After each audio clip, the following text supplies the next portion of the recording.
ಶಾಂತಿ ಹಾಗೂ ಸಮೃದ್ಧಿ ಸಂಕೇತವಾದ ಮಕರ ಸಂಕ್ರಮಣವನ್ನು ಕರಾವಳಿಯಾದ್ಯಂತ ಶ್ರದ್ಧಾ ಭಕ್ತಿಯಿಂದ ಆಚರಿಸಲಾಯಿತು.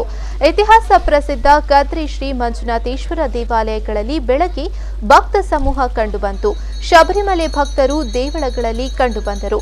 ಮುಂಜಾನೆಯೇ ಭಕ್ತರು ತೀರ್ಥಸ್ಥಾನದಲ್ಲಿ ತೊಡಗಿಕೊಂಡರು. ಬಳಿಕ ಶ್ರೀದೇವರಿಗೆ ವಿಶೇಷ ಪೂಜೆ ಸಲ್ಲಿಸಿದರು. ಜೋಗಿಮಠದ ಸ್ವಾಮೀಜಿಯವರಿಂದ ವಿಶೇಷ ಪೂಜಾ ಕಾರ್ಯಕ್ರಮ ನಡೆಯಿತು.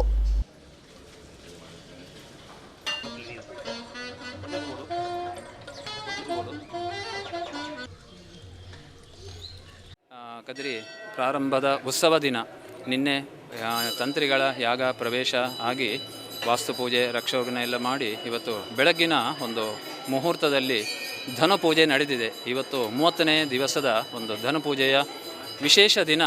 ಅದರಲ್ಲೂ ಮಕರ ಸಂಕ್ರಾಂತಿ ಅಂತ ಮಕರ ಸಂಕ್ರಾಂತಿಯ ಸಾಮಾನ್ಯವಾಗಿ ಮಕರ ಸಂಕ್ರಾಂತಿಗೆ ಉತ್ಸವ ಬರ್ತದೆ.